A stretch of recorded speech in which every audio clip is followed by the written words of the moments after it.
मित्रांनो नमस्कार.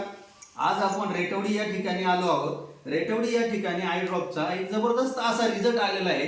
तो आपण ताईंच्या तोंडून ऐकून घेऊया.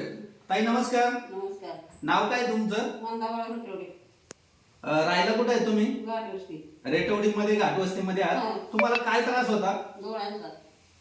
डोळ्यांचा त्रास होता. हा. म्हणजे डोळ्यांना काय झालं होतं? दिसत नव्हतं. दिसत नव्हतं. हा.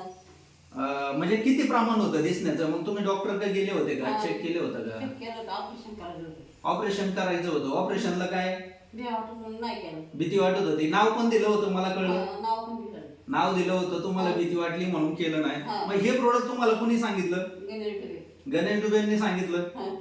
आणि हे प्रोडक्ट वापरल्यानंतर ना तुम्हाला किती दिवसात फरक पडायला सुरुवात झाली? महिना. म्हणजे आता 1 महिना झालेला आहे तुम्ही वापरताय, पण तुम्हाला सुरुवात जी आहे ती किती दिवसात झाली? दिसायला थोडं थोडं लागलं असेल ना? 8 दिवस 10 दिवसापासून काय लागलं? 11 दिवसापासून. 11 दिवसापासून दिसायला चांगलं लागलं. हा. आणि आता जर पाहिलं तर स्पष्ट एकदम व्यवस्थित दिसतंय. हा. पहिलं तुम्हाला समोर आलेली व्यक्तीचा चेहरा पण ओळखत नव्हता, नव्हतं. बरोबर? हा. कारण मी हे ऐकलेलं आहे, तुमच्या घरच्यांशी चर्चा केली त्यावेळी. मग हे जे प्रोडक्ट आहे, हे प्रोडक्ट चांगले आहे की अति चांगले? अति चांगलं आहे. ज्याला वापरायला पाहिजे त्याने वापरले पाहिजे. पाहिजे.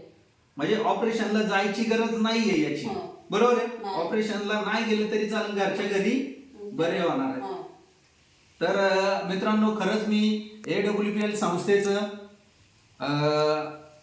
धन्यवाद मानेन, संजीव कुमार सरांचं धन्यवाद मानेन की जिथं सर्वसामान्य व्यक्ती, शेतकरी कुटुंबातील व्यक्ती ज्यांना आज दवाखान्याची भीती वाटतेय, त्यांच्यासाठी घरच्या घरी उपचार करून आज जर पाहिलं आपण, ताईंच्या डोळ्याला मोतीबिंदू झाला होता, तो आपले प्रोडक्ट 1 महिना फक्त यूज केले, त्यांना 50 ते 60% रिझल्ट आला. बरोबर आहे? किती टक्के?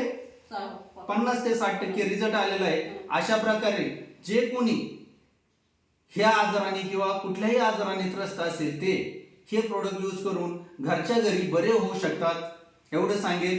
जय हिंद, जय अस्लीबेस, जय जय अस्लीबेस.